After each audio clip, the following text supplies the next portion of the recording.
Welcome to today's webinar. Today we will show you features and options in your Dlubal account. My name is Andreas Hörold. I'm responsible for marketing and public relations in the company Dlubal Software.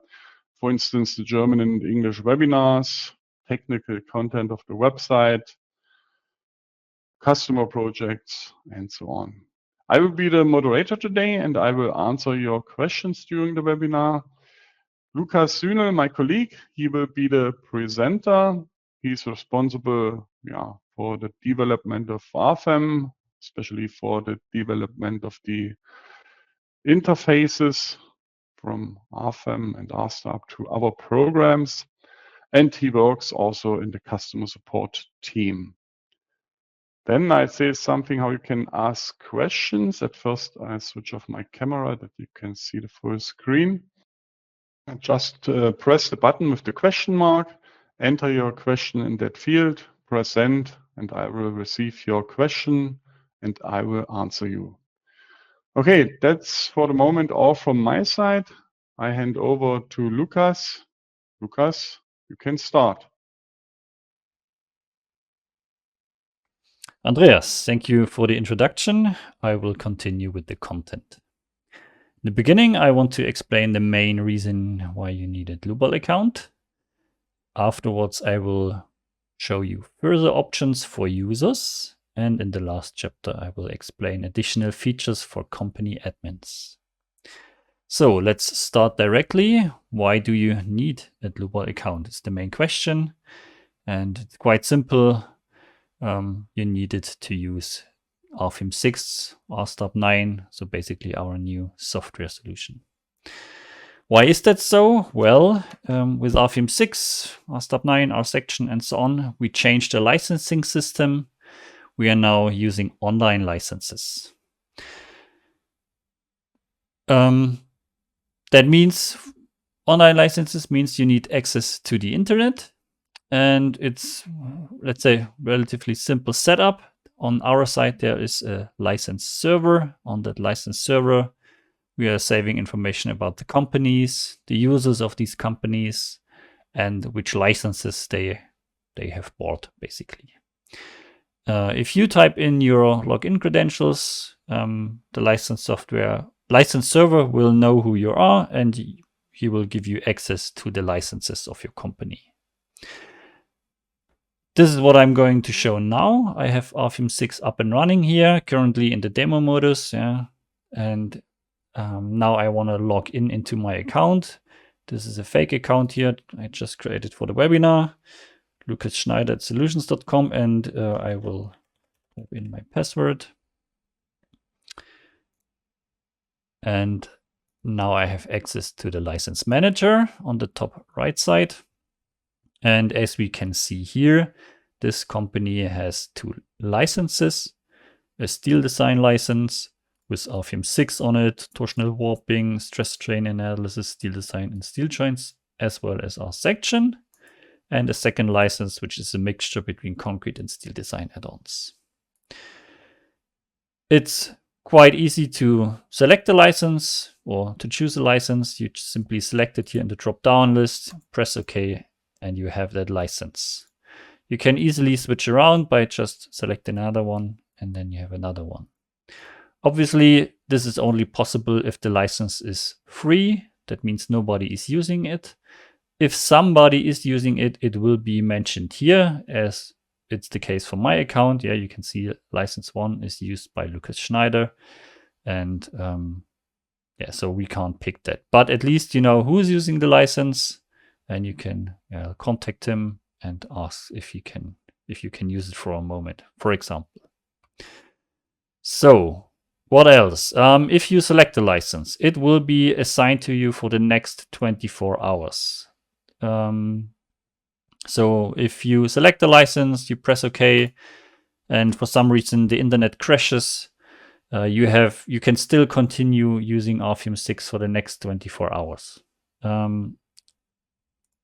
That is one option. If you close RFEM 6, so basically if you click here log out, or you close RFEM 6 with the red X, then the license will be given back to the license server and somebody else can take it.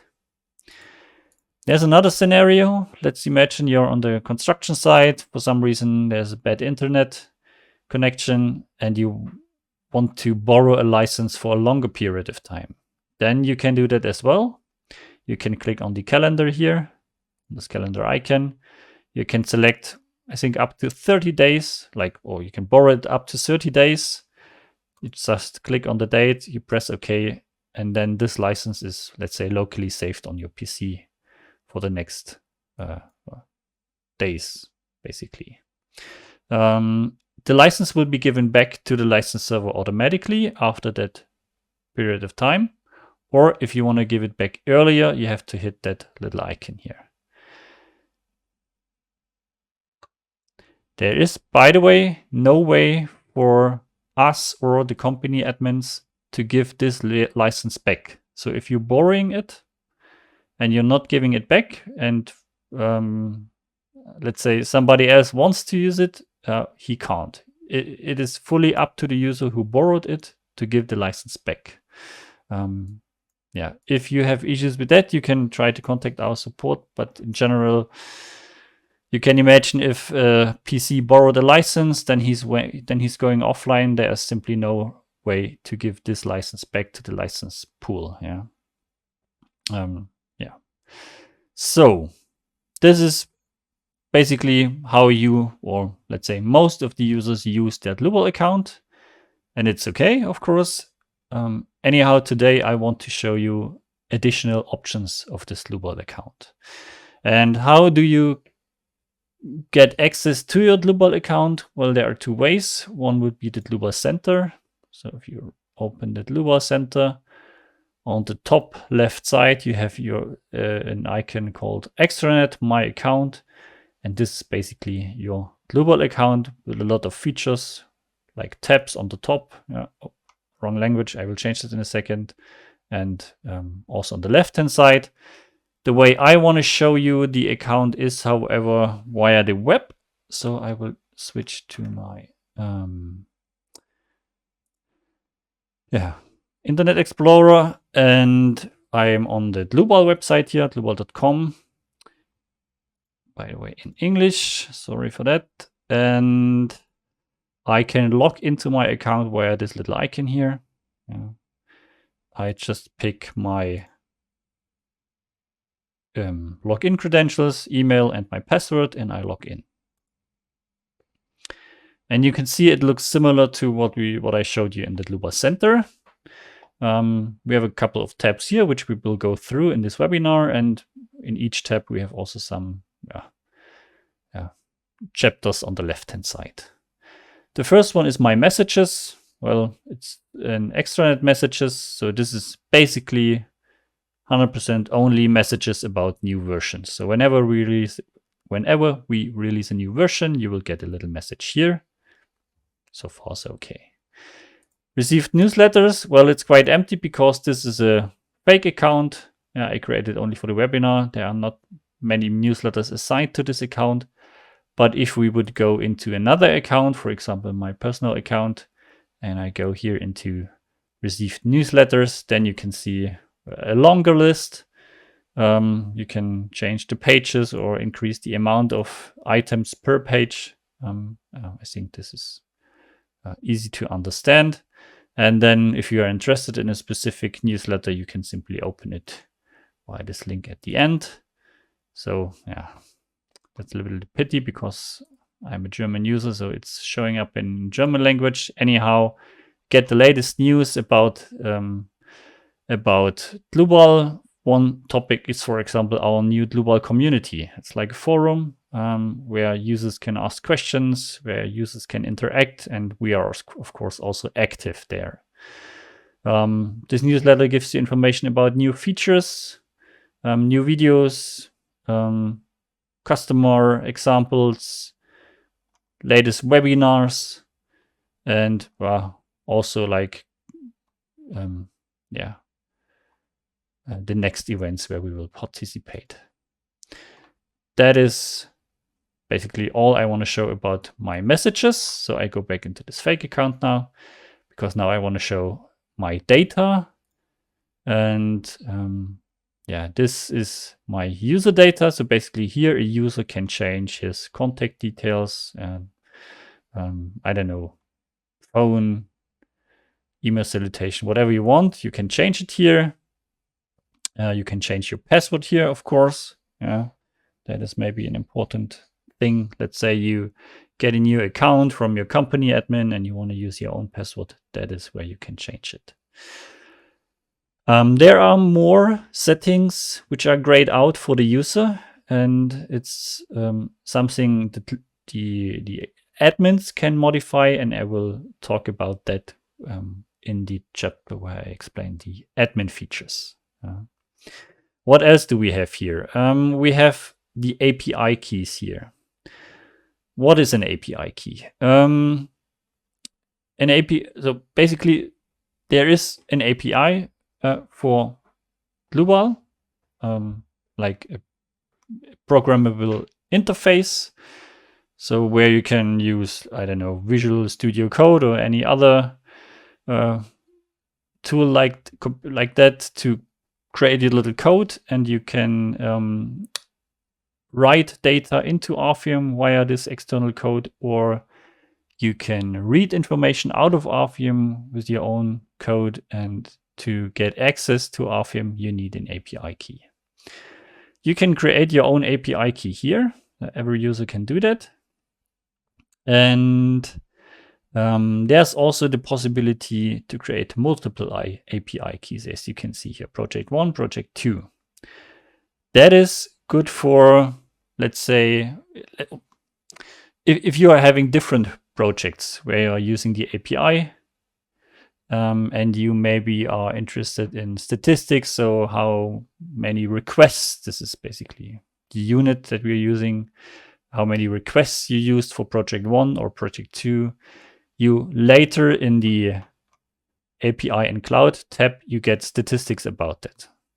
And since the API is also linked to costs at some point, this could be an interesting feature, because depending on your project, you can calculate the costs that you had using the Dlubal API and then maybe forward these costs to somebody else. Concerning the API, I can also show you a little page. So yeah, English, solutions, actually products, and here we have the Dlubal API. Yeah, so there's also a nice additional page where you get all the informations about the API. Don't want to go into too much in detail here, but on this page you will also find yeah, basically predefined examples that you can easily copy paste into the Orpheum script manager or something like that to get your first hands on the API. Yeah. And what I actually wanted to show is these are the different API subscriptions. So for each company has 1,000 API requests per month, basically free. And whenever you are above this limit, you need some kind of subscription. And that's why I said, if it starts to cost money, you may want to track the costs, and you can do that by using different API keys for your different projects. Yeah, that's the whole reason we have that. Yes, so far regarding that. On the bottom, we also have such a hash code. This is related to a different solution that we offer. We also have on our website these snow load, wind speed, and seismic load zone maps. In case you haven't seen them, it's basically, yeah, here now for the United Kingdom, but we have it for many countries over the whole world, also the US.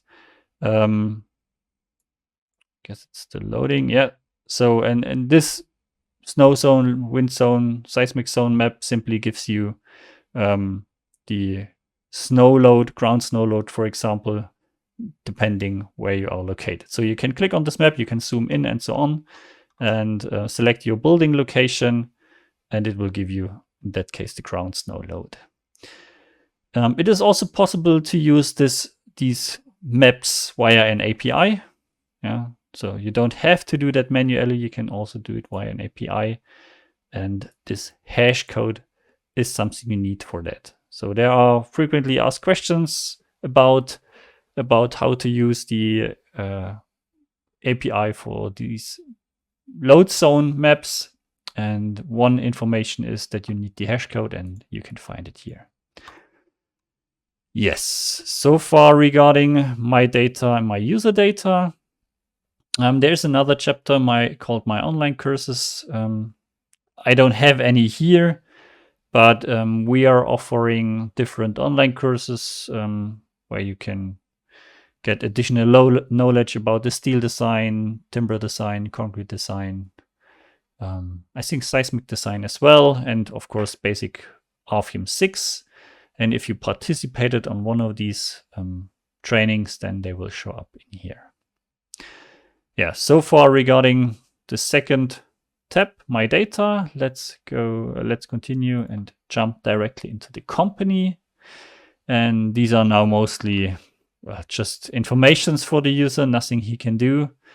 So the company name, email, and so on. Yeah, just information for the user. Only the admin can change something here.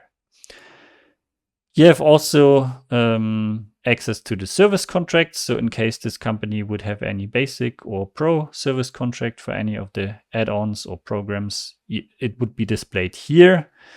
It could be a helpful information for users in case your company has a pro service contract for RFIM or RSUB or R section. That means you are allowed to call our support.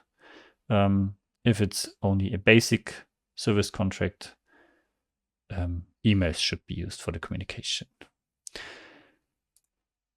Same API for the API subscriptions. I showed it before, yeah, with the API and the subscriptions. In case you have one, it will be displayed here. Yeah. But it's all just informational for the user, nothing he can change. Concerning the licenses, the first chapter shows you all the licenses your company has. So as I showed it before, inside of RFIM 6, here it is in one table, and it's maybe easier to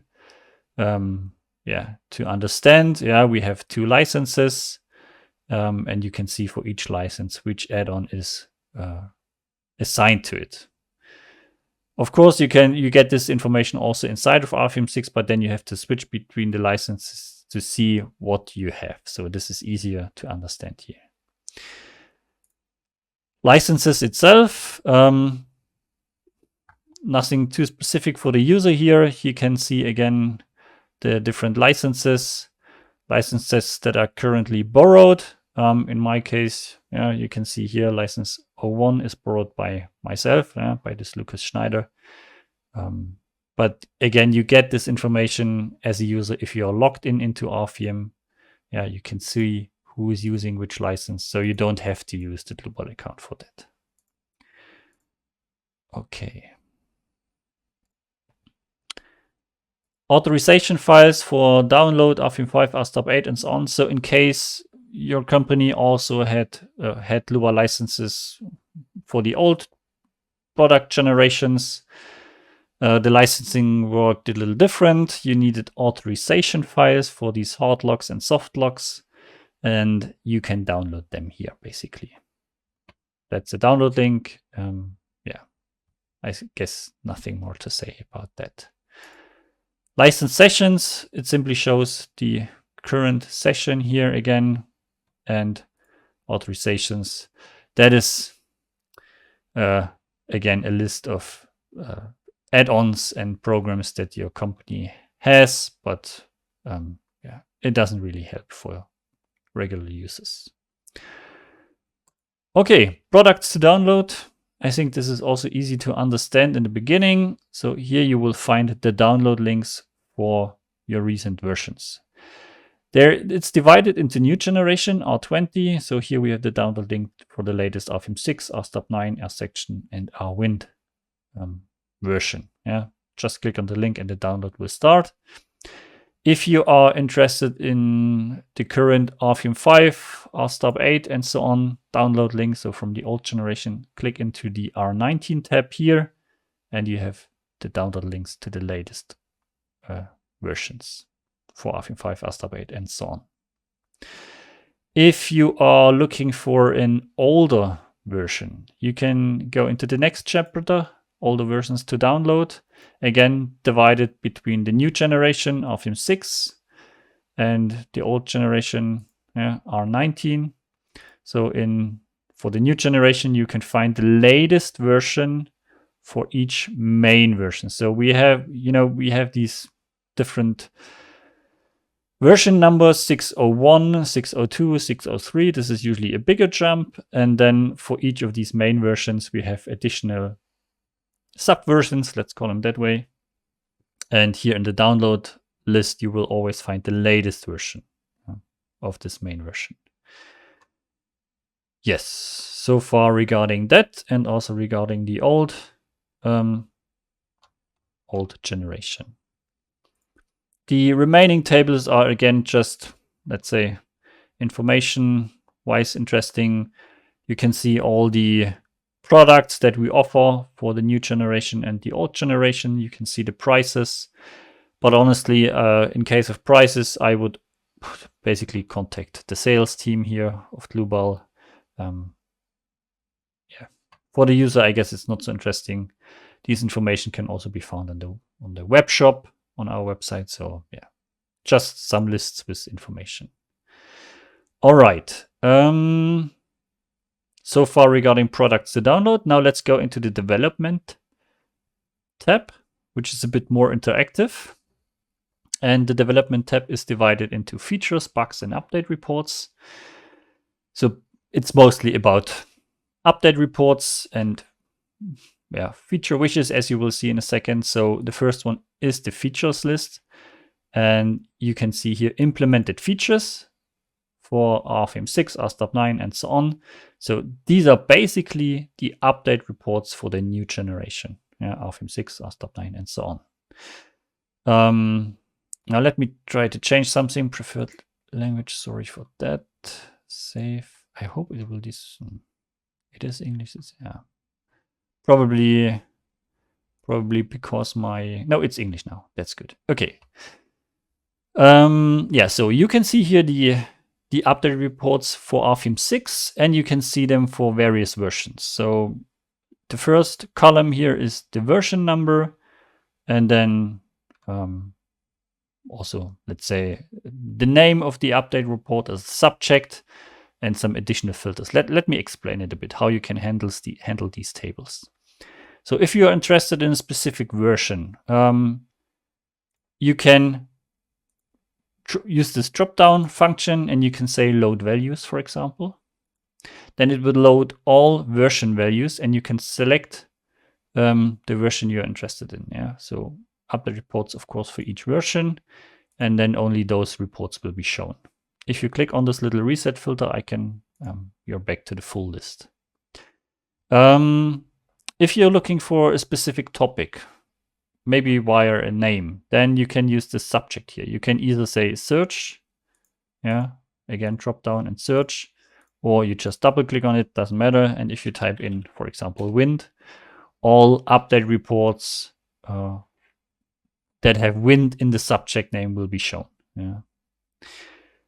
You can combine it with additional filters. So if you're interested in a wind specific update report from a specific version, you can also select that. There are additional columns, for example, add-on product and product area. This is like a higher ranked, or this is in the hierarchy higher. So here you have the list of add-ons, for example, steel design. And then the steel design is again divided into the different design chapters or product areas based for the Eurocode, NTC, for the American standard, and so on. So you can also select a specific code here, for example, and then you can see all the AISC related update reports. So this is how these tables work. And ideally, if you scroll a bit lower, if you click on something and you scroll lower, you can also see some pictures that usually describe the feature, in this case, a bit better. So these are the update reports feature-wise for the new version. You can also submit a new feature request. So we have a little form here, and if you have a nice idea which we should think about, then feel free to use this form. Type in your subject, the main product. I think it's clear, an add-on product, so it's easier to understand for us what you refer to, and a good description. So the better the description, the easier it is for us to understand the wish. And even better would be if you upload images or files. Yes. So you can use this form to communicate these feature requests. Alternatively, you can, of course, use an email or a phone call to do that. But the benefit from that feature request is that it will end up in a list if you want. It will end up in a public list. If you don't want to have it public, you can select this icon down here. And then you can see this list here. So this is the current feature list with, 1,260 requested features from users. And your wish will also show up here if you want.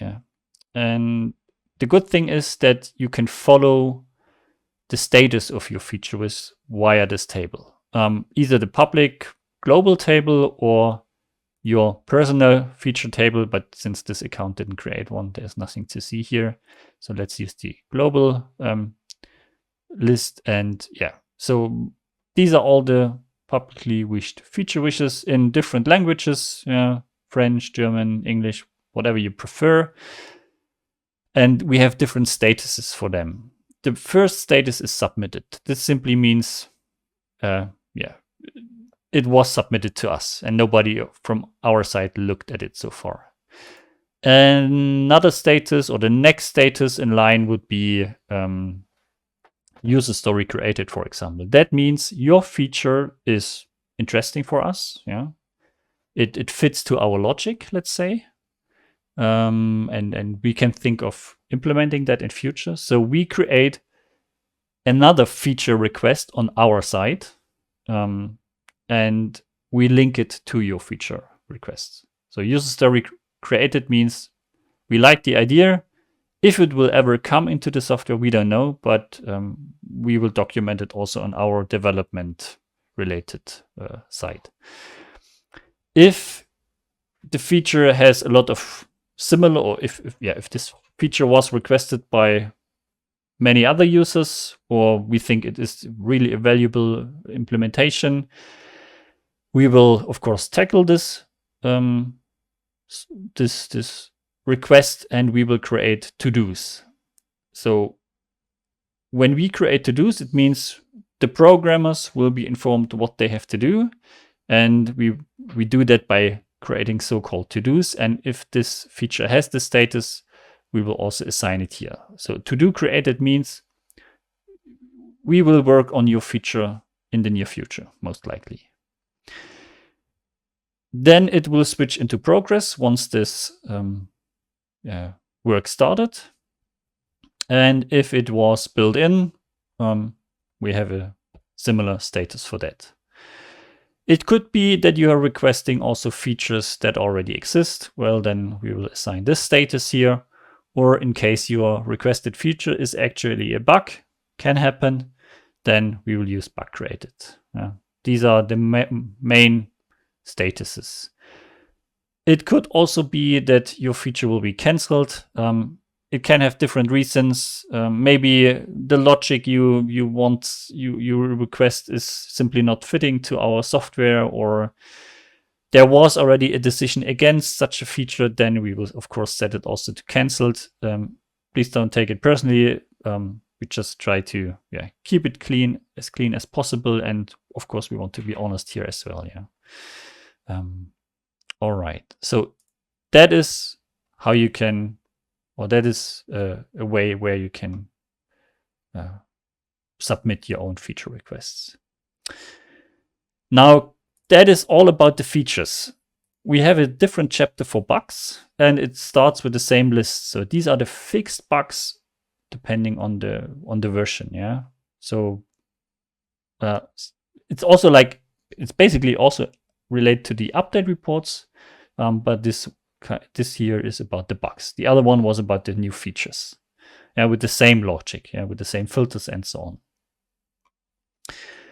Then what you can do here is you can also have a look at all the submitted bug reports from users. So we have a similar feature like for the features, but this time for the bugs. You can create your own bug report, and it will also be listed here on these public lists if you want. I have no own submitted bug reports, but I can do it with this little form here, with the same logic. Maybe an information I forgot to mention for the features, but it's the same for the bugs. In case you decide not to hide your bug or feature report, then we will show the description, we will show the subject, and we will show the images that you assigned to this here. So whatever you assign to images, we will display. The files that you assign will not be displayed. So we can have a look again here, for example, at the features, or from all users. We show the first 3 images that you assigned, but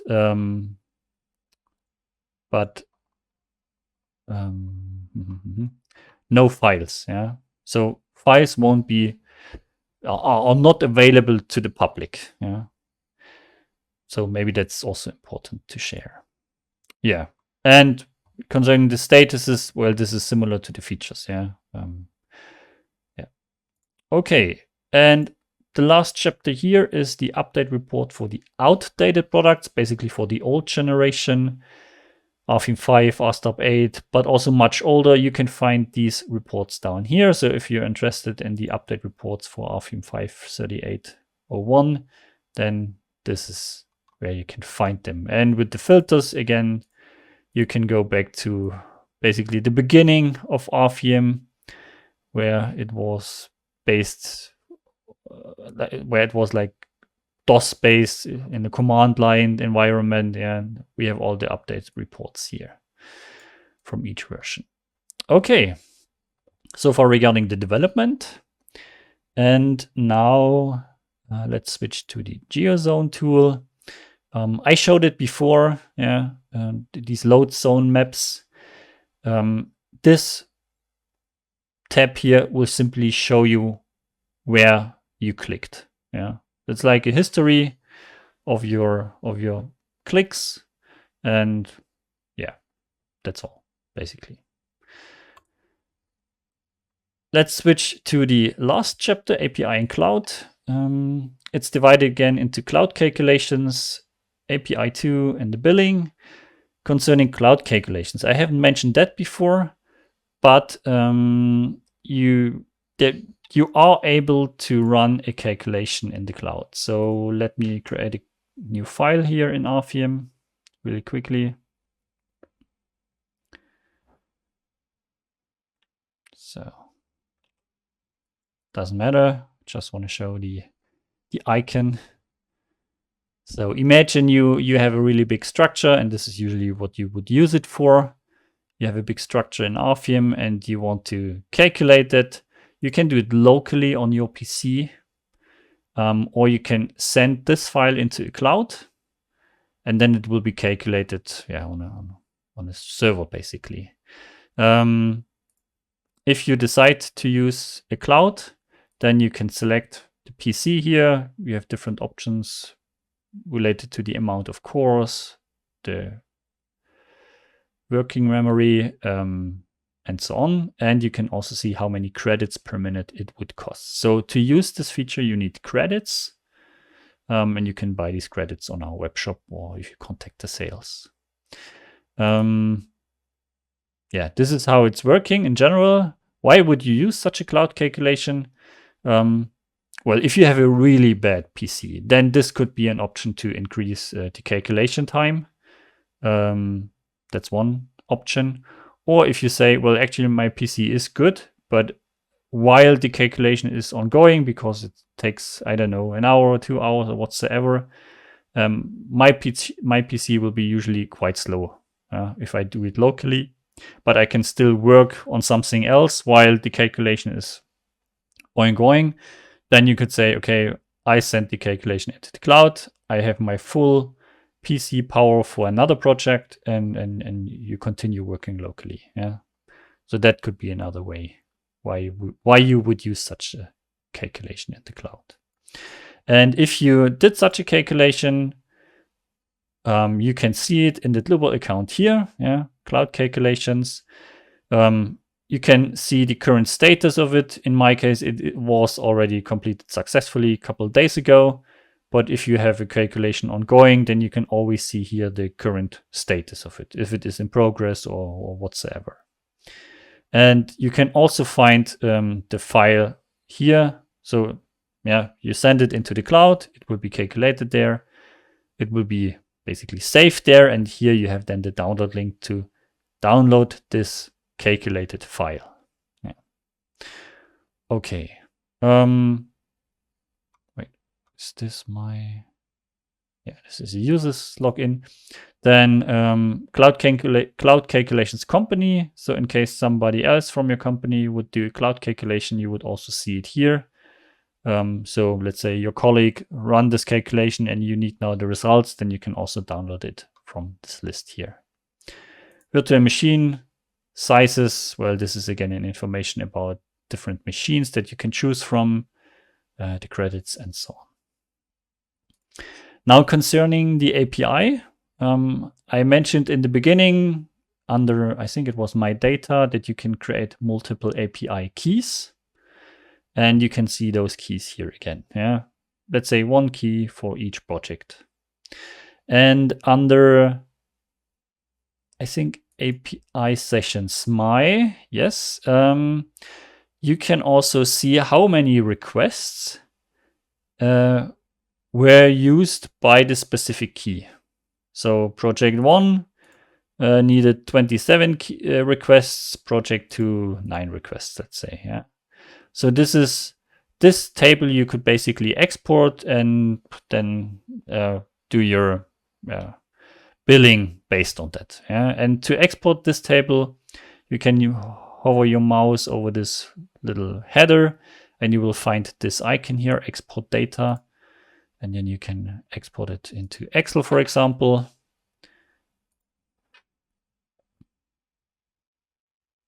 And yeah, then you can use all the Excel tools that you know, sorting and so on, to create a little calculation and billing sheet. Okay.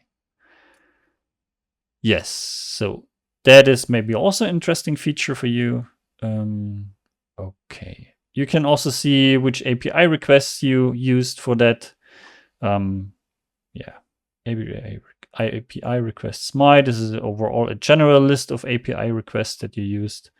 Yeah, this is, but basically API sessions my, this is the most important table here.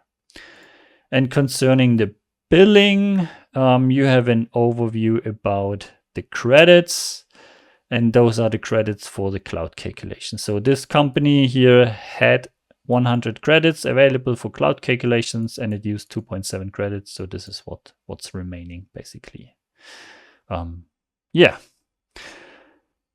These are the features a regular user has access to. And now I also want to show, let's say, the additional features an admin has access to. To show that, I will log into my admin account. Where is it actually? Oh, I will just log out here. Log out. and I'm using now musterman@solutions.com. That's the admin for this fake company. I will log in, and what can an admin do on top of that? The admin has, first of all, access to the company settings and so on, which is one thing, but he also can change. Sorry, I was in the wrong tab. He can also create accounts for users. So if he is in the company tab under users, he can create new users, which is probably important for an admin, because let's say you have a new colleague in your company and this new colleague should use Dlubal Software. This admin has control over the account. He can create a new user, and he can also, and I will show that in a second, change what the user has access to. So first of all, there's like an overview table that we can see here. Max Musterman is the admin. He has access to everything. And his two users, Lucas and Sophie, they, for example, have access to the API and also to the cloud, but they have no access to the old API, the SOAP-based API. So we have two APIs, SOAP-based and gRPC-based. These two users, for some reason, have no access to the SOAP-based API, which is not good, because the Revit link, the Tekla link, and the Rhino Grasshopper link are based on this API. So these two users basically would not be able to use the Revit, Tekla, and Rhino Grasshopper link. So the admin could go into these accounts and enable those web service SOAP for these users. So that's what the admin can do. He has control over the user settings. So let's have a look again at one of those users to have a, let's say, a bit more detailed explanation about the options. The admin can decide if the user can log in into the extranet or not. So what we did here, basically, this overview, this can be controlled via this check here. The admin can define if a user has access to our programs. Maybe this user should not be allowed to use the Dlubal licenses. Then you can remove the access to the licenses via this check here. The admin can also assign other users as admins. So each company can have multiple admins. And this is the check to control that. He can also define from which IP address the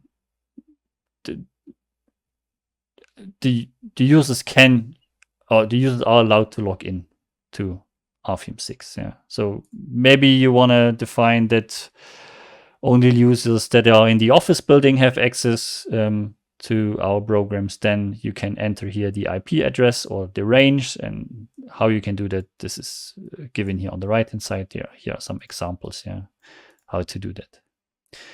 The admin can also assign a specific license to a user. So let's say a user has a high priority project and he has, let's say, a specific license for that, and he doesn't want to fight every morning with other users about this license. Then the admin can assign a specific license to this user. So only this user can then use the license 1 or 2, for example, here. You can also think the other way around. The admin can refuse or not allow the use of a specific license for users. So he can say, this user here, I think I'm in the Lucas profile, Lucas Schneider should never use license 01 for some reason. This is how you can do it. Just double click here, and this user has no access to license 1. Okay. The admin can remove or delete the account by removing this check here and saving. Then the account is gone. So be careful with that one here. and he has access to these 3 checks. I explained them briefly before. The admin can control if the user has access to the SOAP API, the gRPC API, or the calculation.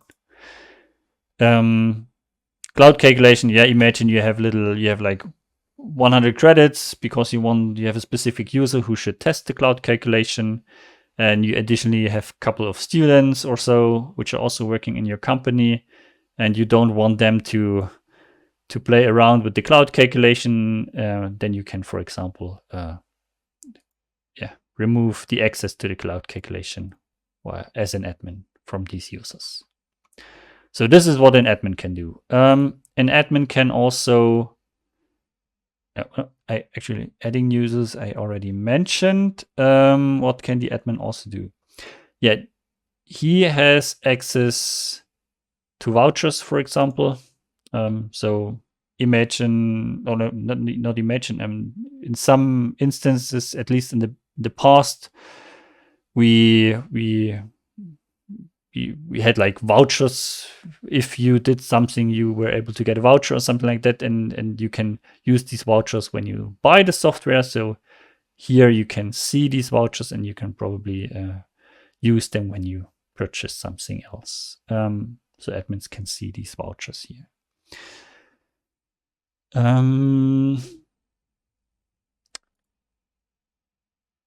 Then licenses. This is again another interesting topic. The admins have the right to move licenses around, or the add-ons on the licenses around.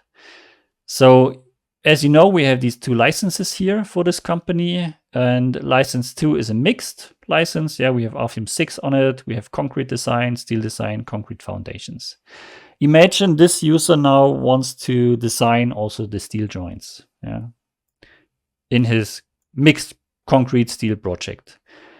Currently, with this setup here, you would have to use license 2 for all concrete design related calculations, and if he wants to run a steel joint analysis, he would have to switch to license 1 and then back and forth. So that's not ideal.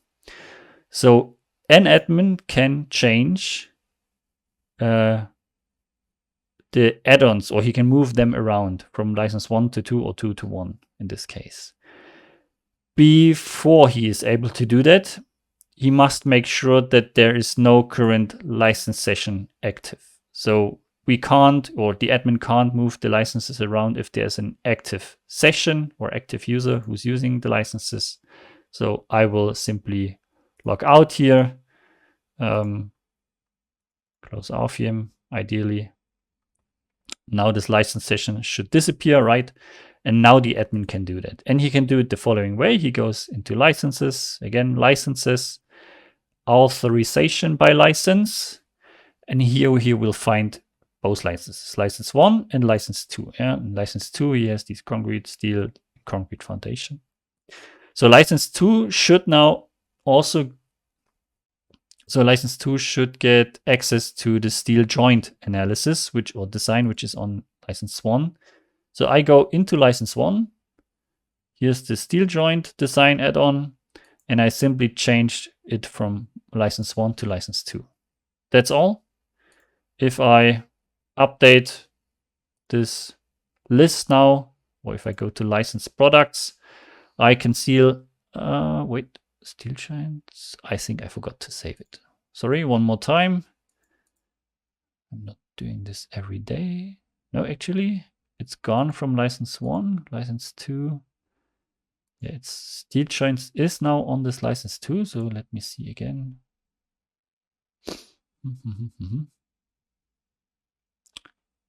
Maybe this takes a moment to update. But we can definitely see in authorizations by license, if we go into license number 2, steel joints is here. Now, well, let's simply log into RFIM 6 to test that. Yeah, now it's also gone, switched in this little overview here. Okay, little delay until this little table updates, but you can see steel joints is now part of license 2. So yeah, this is done, and now the user can use license 2 to do all the calculation in one step without switching between licenses, which is quite a nice feature in my opinion. Yes, what else? License sessions. The admin has access to a list of license sessions. So also from the past, he can see when a user used the software, how long did he use it, could be used to also, let's say, do some billings, yeah, track the costs or the usage of the software, and then maybe calculate some costs for other companies also. Yes, this is also something the admin can see. And yeah, this is mainly it.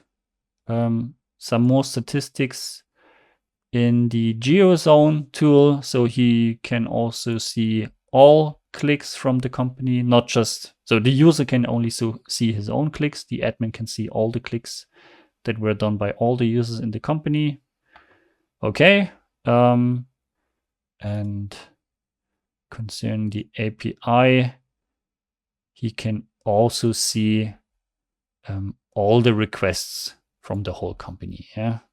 So API sessions company, not just like as before, the user sees his own IPE request, the admin sees all IPE requests from all API keys over the whole company, and then he can again do this Excel export and yeah, use it for whatever reason. Yeah. Yes. Yeah, these are the main functions the admin has. I think most interesting is creating new accounts, modifying the rights for accounts, and also switching add-ins within the licenses. I think this is the most interesting part here. Yeah, and this would be all from my side. Thanks for your attention, and I will hand it back to Andreas.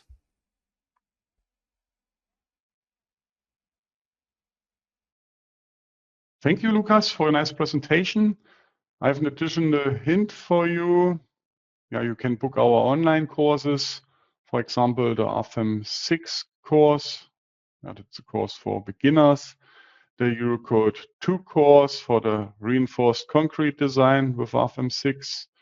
The Eurocode 3 course for the steel design. The Eurocode 5 course for the timber design, and the Eurocode 8 course for the earthquake design. For more information and prices, just scan the QR codes or click at the buttons here. You can download the slides from the same website where you will find the recording. In the next days, you will get an email with a link to that page. You can get such a course, such an online course for free when you publish a customer project on our website. Just scan the QR code or press that link. There's a form on our website where you can enter the information and data. You can also write an email to info@dlubal.com to my hands, Mr. Herold, and I will write you what I need for data. It's not much work for you. Okay, then our free online services, for example, the Dlubal community. You can, for example, ask questions there, and you will get an answer from our team or from our users. Then the GeoZone tool for the determination of wind, snow, and earthquake loads. Then the cross-section properties, the 3D models to download. You can use them as template for your project. If you don't have already our programs, just download the 90-day trial version. AFEM and RSTAB contain all add-ons. And you can also download our Wind and our section.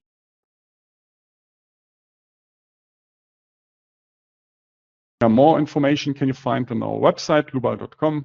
For example, the events, knowledge base articles.